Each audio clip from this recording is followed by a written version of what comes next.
Supply analysis का एक और important concept that is changes in supply. अब समझने की कोशिश करो, जिस तरीके से वेरिएशन इन सप्लाई की हमने बात की थी, वेरिएशन ऑफ सप्लाई के अंदर सबसे अगर इंपॉर्टेंट फैक्टर्स था तो वो इंपॉर्टेंट फैक्टर था प्राइस। और वेरिएशन ऑफ डिमांड कहता था when the price changes supply also changes but other factors remaining the same. बाकी फैक्टर्स का वहां पर कोई काम नहीं होता था।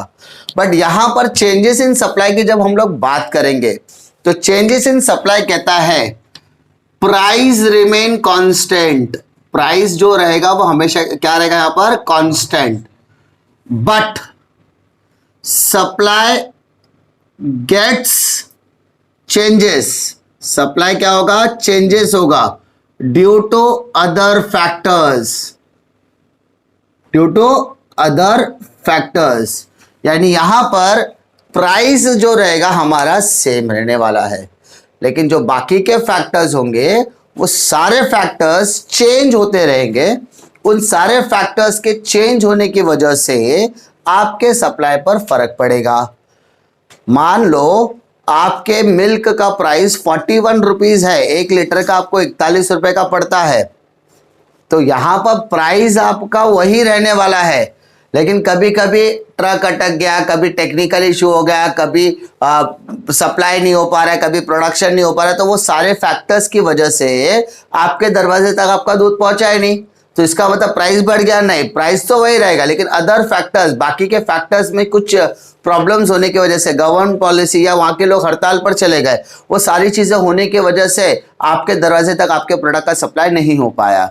तो इसका मतलब प्राइसेस की वजह से नहीं होगा, प्राइसेस तो वही रहेगा, लेकिन सप्लाई कम या ज्यादा हो सकता है due to other factors. Supply change हो सकता है ड्यू टू अदर फैक्टर्स। तो यहां पर प्राइस को हमें क्या करना है, सेम रखना है। प्राइस को हमें क्या करना है, सेम, बट कौन से बाकी के फैक्टर्स की वजह से कम या ज्यादा हो सकता है।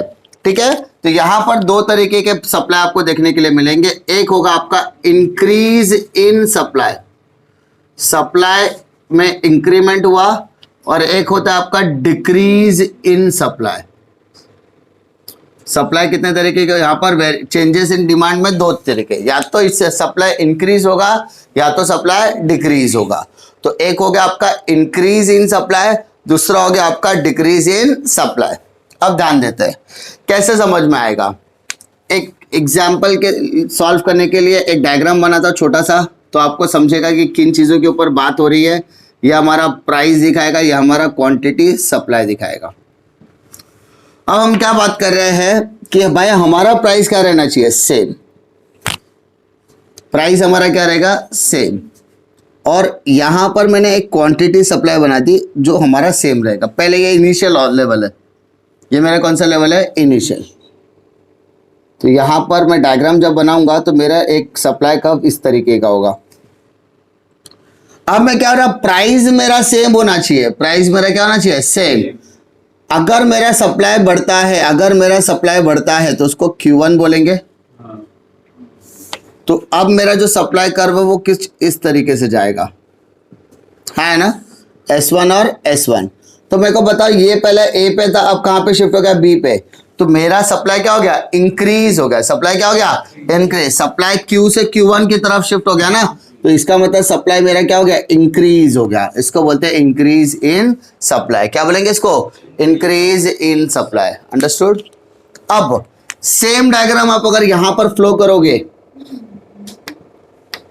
यहां पर y एक्सिस, यहां पर एक्सिस, यहां पर 0, यहां पर प्राइस और यहां पर क्वांटिटी सप्लाई, तो आप देखोगे प्राइस आपका कांस्टेंट है, क्वांटिटी आपके कांस्टेंट है। अब क्या कर रहे हैं हम लोग, यहां पर हमने इंक्रीज किया था, अब यहां पर क्या करना है, डिक्रीज। चलो पहले हम लोग सप्लाई कर्व बना देते हैं, SS। अब मैं क्वांटिटी अंदर की तरफ ले रहा हूं, Q1, क्वांटिटी अंदर लिया, तो इसका आता है decrease in supply, decrease in supply. तो अगर मैं सप्लाई को डिक्रीज कर रहा हूं, सप्लाई को मैं क्या कर रहा हूं, डिक्रीज कर रहा हूं, तो मेरा सप्लाई कर्व क्या हो गया, चेंज हो गया, S1 S1। अब फर्क क्या था, पहले मैंने जो किया था वो मेरा A था, अभी मेरा क्या है, B। अब देखो अंदर आया कि बाहर गया? अंदर आया, तो उसको बोलेंगे हम लोग डिक्रीज इन सप्लाई। क्या बोलेंगे? Decrease in supply. जब मेरा क्वांटिटी बढ़ गया तो सप्लाई कब आगे की तरफ शिफ्ट हो गया, उसको बोलते हैं इंक्रीज। और यहाँ पर क्वांटिटी क्या हो रहा है? कम हो रहा है, सप्लाई कम हो रहा है, तो हमारा सप्लाई कब भी क्या हो गया? अंदर शिफ्ट हो गया। ये होता है इंक्रीज और डिक्रीज इन सप्लाई। अच्छा, हमने जो डिस्कस किया कि प्राइस रिमेन कांस्टेंट, प्राइस तो हमेशा से सेम था, बस बाकी के फैक्टर्स की वजह से क्या हुआ? सप्लाई कब आगे और पीछे हो गया। ठीक है, एक एग्जांपल देता हूं। तुम लोगों ने बाबा का ढाबा तो सुना रहेगा, प्राइस पहले भी 50 था, आज भी 50 है, तो price remain constant. Video viral होने से पहले वो यहां पर था, नॉर्मल कर्व। वायरल होने के बाद सप्लाई कर्व क्या हो गया? आगे, due to the publicity, viral होने की वजह से, वायरल इफेक्ट से लोग आना ज्यादा शुरू हो गए, तो सप्लाई ज्यादा हो गया कि कम हो गया? सप्लाई ज्यादा। प्राइस तो वही था, अदर फैक्टर्स में क्या गया? वायरल हो गया, पब्लिसिटी हो गया, एडवर्टाइजिंग हो गई, मार्केटिंग हो गई, उस वजह से उसका प्राइस, सप्लाई क्या हो गया? बढ़ गया। सप्लाई क्या हो गया? बढ़ गया। सिंपल। तो ये हो गया पहला इफेक्ट। अब यही सेम चीज यहां पर ऐसा समझो कि ये जो पी और क्यू लेवल बता रहा है, ये वायरल होने के का पोजीशन है। अब सारी चीजें हो गई, पता चला ये स्कैम है वगैरह, कंट्रोवर्सी है, तो अब लोगों ने जाना वहां पर क्या कर दिया? कम।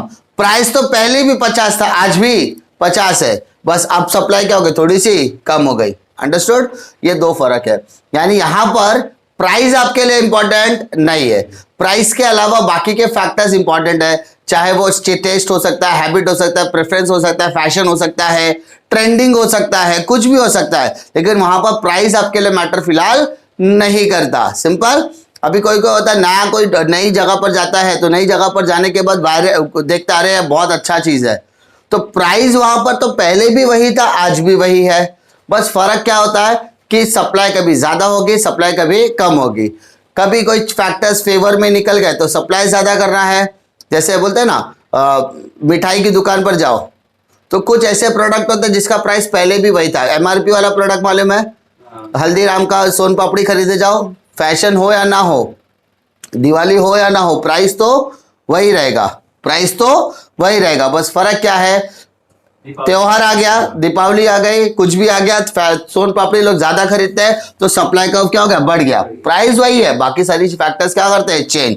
तो यहां पर दो इंपॉर्टेंट फैक्टर्स है, चेंजेस।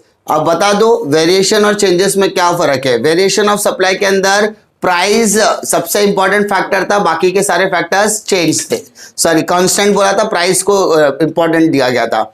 चेंजेस इन सप्लाई के अंदर अदर फैक्टर्स को चेंज कर सकते हैं, प्राइस को नहीं। दूसरा, there are two types of variation, दो टाइप के वेरिएशन थे, कौन कौन सा? एक्सपांशन और कॉन्ट्रैक्शन। चेंजेस में दो, इंक्रीज और डिक्रीज। सिंपल। वहां पर क्या होता था कि जो सप्लाई कर्व होता था वो क्या होता था? दो तरीके से शिफ्ट होता था ना, देखा था, दो डायग्राम बनाया था हम लोग ने। और यहां पर क्या होता है? यहां पर प्राइस कांस्टेंट रहने के सिर्फ हम लोगों का यहां पर एक्सपांशन कॉन्ट्रैक्शन की जगह पर इंक्रीज और डिक्रीज होता है। सिंपल। ये दो इंपॉर्टेंट फीचर्स, ये दो इंपॉर्टेंट डिस्टिंग्विश है। क्लियर? चेंजेस इन डिमांड एक इंपॉर्टेंट कॉन्सेप्ट है, साथ ही साथ वेरिएशन भी। चेंजेस और डिमांड और सप्लाई, ये दोनों को आप क्या कर सकते हैं? कनेक्ट कर सकते हो, क्योंकि दोनों के फैक्टर्स, दोनों के पॉइंटर्स सेम है, सिर्फ फर्क क्या है? कॉन्सेप्ट। डिमांड में प्राइस कम बढ़ रहा था तो डिमांड क्या हो रहा था? कम। यहां पर उल्टा, प्राइस बढ़ा तो सप्लाई बढ़ेगा, प्राइस कम तो सप्लाई भी कम। तो कॉन्सेप्ट और दोनों को कनेक्ट करोगे तो आप लोगों को दोनों ही क्वेश्चन क्या लगेंगे? थोड़े से इजी लगेंगे, क्योंकि ये कॉन्सेप्ट आपका डिमांड में भी था और यही कॉन्सेप्ट आपको सप्लाई। तो कंफ्यूजन लेने की कोई जरूरत नहीं है कि सर कंफ्यूज हो गया। जब डिमांड की बात करेंगे तो उल्टा, मालूम है ना, प्राइस बढ़ा, डिमांड कम। लेकिन जब सप्लाई की बात करेंगे तो दोनों ऊपर दोनों नीचे, है ना, सप्लाई ऊपर सप्लाई नीचे, डिमांड बोले तो ऊपर नीचे, एक बढ़ेगा तो दूसरा कम होगा। तो कंफ्यूजन होने के, दोनों कॉन्सेप्ट सेम है, खाली आपके डिमांड और सप्लाई के लॉ को ध्यान में रख के उसके हिसाब से मॉडिफिकेशन करना पड़ेगा। ठीक है, चलो।